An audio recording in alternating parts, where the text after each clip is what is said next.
Bloomberg Audio Studios. Podcasts, radio, news. This is the Bloomberg Daybreak Europe podcast, available every morning on Apple, Spotify or wherever you listen. It's Friday, the 20th of June in London. I'm Caroline Hepker. Coming up today, the White House says President Trump will decide within 2 weeks whether to strike Iran. Satellite images examined by Bloomberg show Iran is racing to get its oil out into the world. Plus, Britain's growing car theft crisis, pitting manufacturers against organised gangs as thieves use sophisticated technology to steal luxury vehicles and ship them overseas. Let's start with a roundup of our top stories. The White House says that President Trump will make a decision on whether to strike Iran within the next 2 weeks. Trump has publicly mused about the US joining Israel's strikes on Iran in recent days, but the latest statement suggests that the American president still wants to secure a deal on Tehran's nuclear program. Here is his press secretary, Caroline Levitt. I have a message directly from the president, and I quote, "Based on the fact that there's a substantial chance of negotiations that may or may not take place with Iran in the near future, I will make my decision whether or not to go within the next 2 weeks." Levitt declined to elaborate on Trump's timeline, including how he views the chances of success in any further talks with Iran. US Secretary of State Marco Rubio and US Special Envoy Steve Witkoff met the UK Foreign Secretary David Lammy at the White House on Thursday. That comes after Prime Minister Keir Starmer called on President Trump to keep the door open to resuming talks on Iran's nuclear program. Lammy will now join the French and German foreign ministers for talks with Iranian Foreign Minister Abbas Araghchi in Geneva later today. Israeli warplanes have continued to strike military targets in Iran as a missile launched from Iran hit an Israeli hospital on Thursday. Meanwhile, authorities in Tehran have imposed a nationwide internet and telephone blackout, telling civilians it's necessary to prevent Israeli cyber attacks. The blackout follows a series of highly accurate Israeli strikes, which prompted Iranian officials to urge citizens to delete WhatsApp from their phones. The government claims that despite the app's end-to-end encryption, it was being used to transmit user information to Israel. In a statement cited by the Associated Press, WhatsApp denied the claim, describing them as, quote, false reports. The Iranian state could use as an excuse to block its services, quote, at a time when people need them the most. Well, cybersecurity experts in Israel say that Iran is tapping into private security cameras to gather real-time intelligence. As Bloomberg's Ewan Potts reports, the revelation exposes a recurring problem with these devices, one that has emerged in other global conflicts. Earlier this week, a former Israeli cybersecurity official issued a stark message on public radio. Turn off your home surveillance cameras or change the password immediately. The warning was later backed by Israel's National Cyber Directorate, which confirmed to Bloomberg that internet-connected cameras are increasingly being targeted as part of Iran's war planning. Similar tactics were employed by Russia following its invasion of Ukraine. And while researchers have been sounding the alarm about vulnerabilities in security cameras for over a decade, there is now increasing evidence that for countries at war, these systems are being exploited as a critical weak point. In London, I'm Ewan Potts, Bloomberg Radio. So that was Ewan Potts there. Well, oil prices slumped after President Donald Trump's comments, which eased fears about an imminent attack from the US. Bloomberg analysis of Iran's oil facilities suggests that the country is racing to put its oil on global markets. Oil analyst tankertrackers.com estimates Iran exported a daily average of 2.33 million barrels per day in the 5 days since the attacks began. That is a sudden 40% jump. Bloomberg's James Wilcock has the story. The oil storage tanks on Karg Island have floating roofs. So, when you can see a shadow on satellite images of the reservoirs at Iran's main export terminal, they're not quite full. Over the past 10 days, they've gone from being partly full to being filled to the brim, ready to ship out. That's despite exports going up in the same period. That's one of the bits of data analysis oil traders are using to conclude Iran is trying to rapidly get oil out of the country as its conflict with Israel ratchets up. In London, James Wilcock, Bloomberg Radio.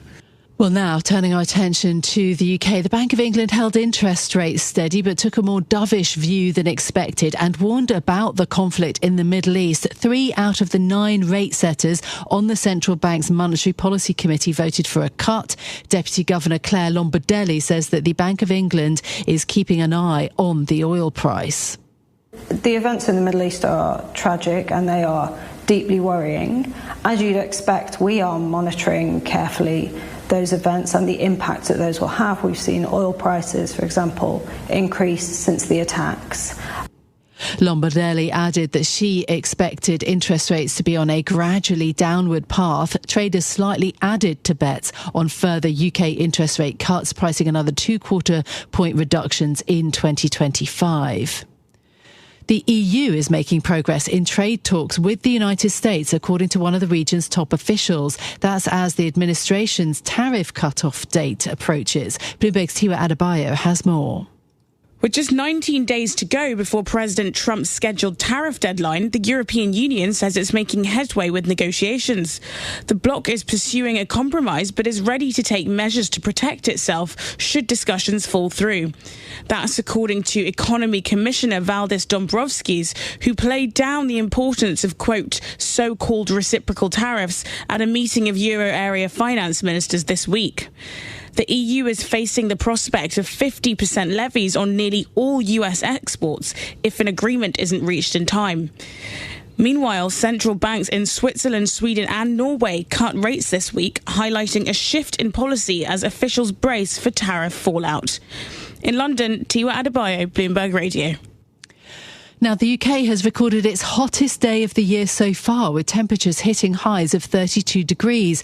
Amber heat alerts are still in place across the whole country until Monday morning. Highs of 33 degrees are expected on Saturday, with forecasters predicting that central and eastern England will be the worst affected. Aidan McGivern from the Met Office set out his expectations for the next few days. 31 Celsius by Friday, and then into the weekend, 32 Celsius. Not just talking about London and the southeast, it'll be widely mid to high 20s across the whole of the UK by Saturday. Aidan McGivern speaking there. The NHS is also bracing for increased pressure during the heat wave period. So those are our top stories for you this morning. In terms of the markets then, as President Trump seems to be taking a beat on whether to involve the US in Iran, WTI crude futures are up, but Brent crude slumping 2.1% this morning. In terms of the S&P 500, returning after the Juneteenth holiday yesterday, stock futures are down 0.2. Euro Stoxx 50 futures, though, are up 0.7%. This after we did see European stocks fall for a third session yesterday in a row. The dollar at the moment, Bloomberg dollar spot index is weaker 0.2%. The Asian equity session has seen a rebound for the Kospi, for the Hang Seng, for the MSCI Asia Pacific index. Of course, uncertain times tend to push investors to be kind of warier of stretched valuations like the ones that we've seen in the US. So actually the MSCI Asia Pacific index has been one of the winners so far this year. That's a look at where we are in the markets. Now, in a moment, we'll bring you the latest on events in the Middle East, plus the UK car theft crisis that is pitting manufacturers against organised crime. But there is another story that I was really interested in reading this morning, and I wanted to share it with you. So this is Parmi Olsen, who's been writing about the rush to create AI toys. Why is this so interesting? Mattel announced this week that it was preparing to bring the magic of AI to its toys through a partnership with OpenAI, obviously the makers of ChatGPT. Olsen is concerned about what these toys will do to kids' social skills, and she comes armed with some very interesting evidence from Grok, which is a cuddly toy made by Curio Interactive, which is a startup in San Francisco, which she gave to her 7-year-old daughter. They record almost all the verbal interactions between the child and the toy. And Parmi Olsen points out the deference, the constant validation are absolutely saccharine.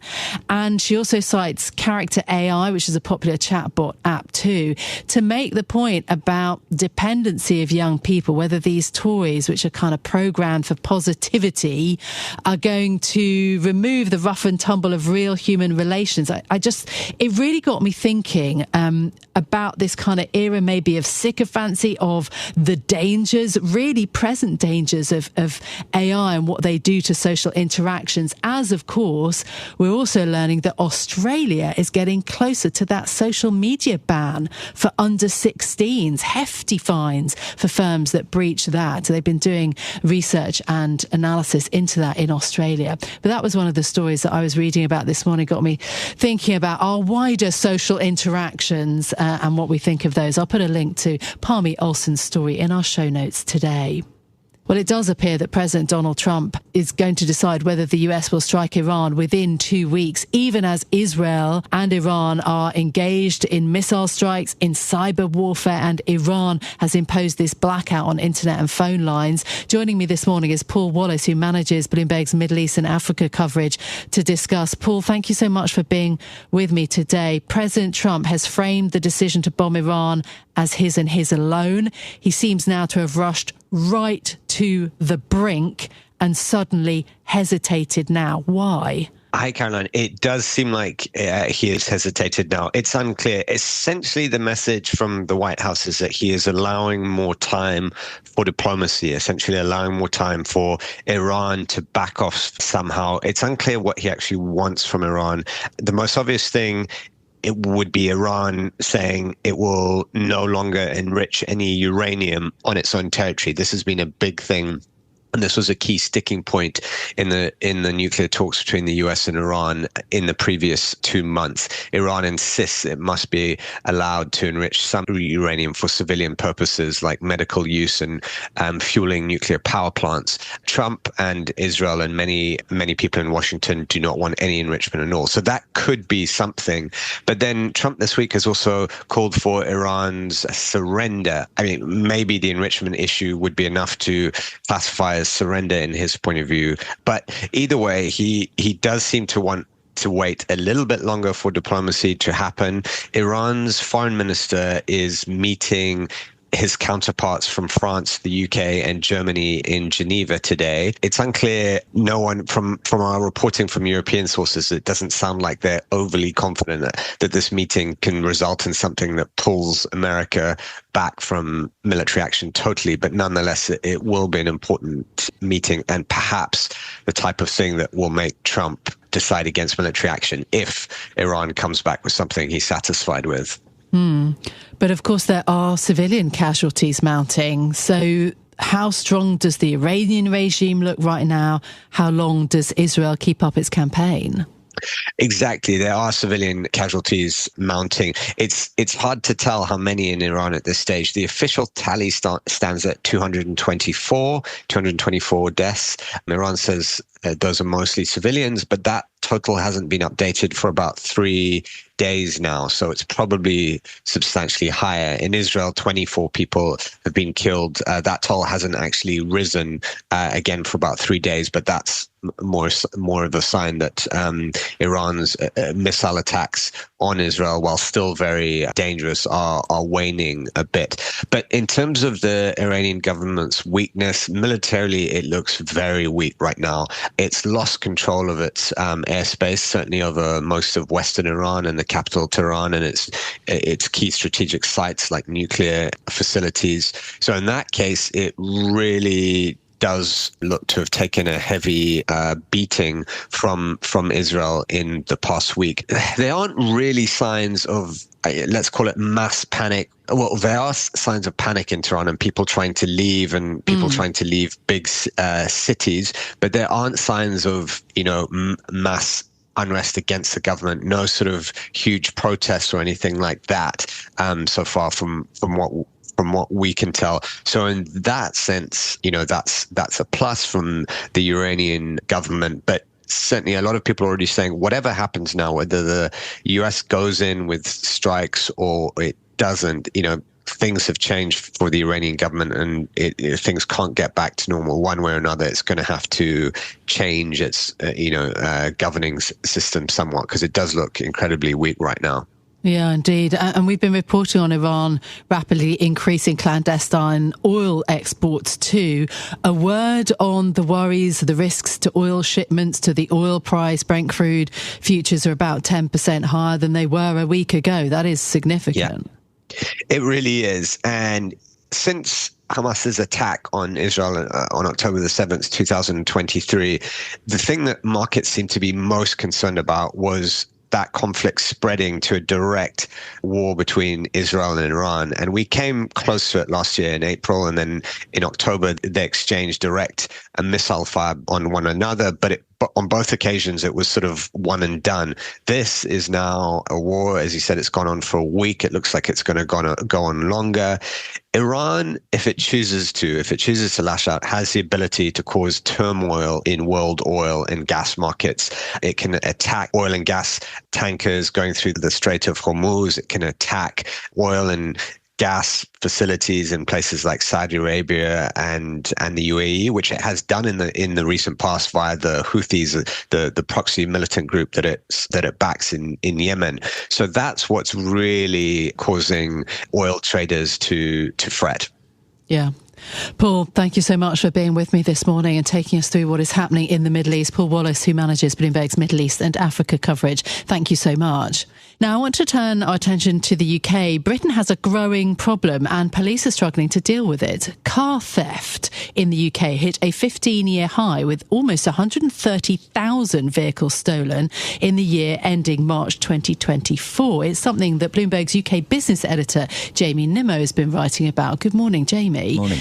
How are all these vehicles actually being stolen? I mean, forgive me, I thought the tech was amazing and this wasn't meant to happen, was it? Yeah, you're right. I mean, we think of movies and TVs and picking locks and stuff. It doesn't happen that way, but now it's modern technology like signal jammers where the fob's inside the home and they sort of cut the signal off effectively and it drives away without the alarm going off. There's all sorts of tech like that. That costs thousands of pounds. That's not cheap to get. You have to find that on the dark web or somewhere else. So yeah, it's that sort of tech that means they can break in now. And so it does sound like the vehicles being stolen, it's on something of an industrial scale. Who do we think is stealing all of these vehicles and where are they going? Yeah, it's not joyriders, that's for sure, because it costs so much to actually steal them in the first place. These are organised gangs, and the car makers and police are making more and more noise about this, the fact that more needs to be done, because this could be funding terrorism. We don't really know because it's such a big thing now. These are going abroad, out on shipping containers, earning them millions and millions of pounds and costing insurers something like £640 million last year. So it's a big problem. And it's widely recognised also that police don't really have a grip on these thefts. I mean, your story follows an officer who did manage to get some stolen vehicles. What else is being done to address this? Yeah, so he's in a unit that's actually funded by industry because the Home Office pulled funding during austerity because they classed it as a lower priority crime than others like burglary, where the sort of person is in actual, immediate harm. But that's part of the issue. They recently acknowledged the problem, the government, and set up a new partnership, but it's basically just one guy sort of helping to coordinate the police, the car makers and others. That's funded by Jaguar, Land Rover and Toyota, the Home Office as well, and police. But that's only one element, and they admit that more needs to be done, and sort of joint effort. One thing the government has done is they said they are going to outlaw signal jammers, so you'll get a 5-year prison sentence just for possessing one. Wow. Because there's no other reason for having one, they say. So that will come into effect soon. I mean, it has got a lot of attention in the UK, hasn't it, this issue? And it goes to something a bit wider, I think, as well. We've covered on this programme, mobile phone thefts, shoplifting, even the kind of low levels of convictions for really serious things like rape. There is a political danger, isn't there, in the public kind of seeing this as a crime that goes unpunished and that is sort of industrial. Yeah, you're right. It goes, when they think of other things like mobile phone theft, they'll probably know someone who's had their phone stolen. They'll see videos on social media and read stories about it. And yeah, ultimately they'll look at the government and go, what are you doing about it? I mean, the other issue is that it's people spend a lot of money on their cars, so they will look at the car makers too and go, what are you doing about it? You mentioned the amount that's being put into new tech. They are constantly putting millions and millions of pounds into upgrading that technology. The issue is, so are the criminals, because these are organised gangs that have the money to actually get ahead. So it's a game of cat and mouse. As soon as they solve one problem, there's another one to be fixed. So it's a constant battle for them as well. But yeah, they're getting the blame just as much. If anything, Jaguar, Land Rover Rover, especially for Range Rovers being stolen. I think people have read those stories about insurance premiums going up and everything. So it's not a victimless crime as well. Insurance premiums are going up across the board for everyone because of this. This is Bloomberg Daybreak Europe, your morning brief on the stories making news from London to Wall Street and beyond. Look for us on your podcast feed every morning on Apple, Spotify and anywhere else you get your podcasts. You can also listen live each morning on London DAB Radio, the Bloomberg Business app and Bloomberg.com. Our flagship New York station is also available on your Amazon Alexa devices. Just say, Alexa, play Bloomberg 1130. I'm Caroline Hepker. And I'm Stephen Carroll. Join us again tomorrow morning for all the news you need to start your day, right here on Bloomberg Daybreak Europe.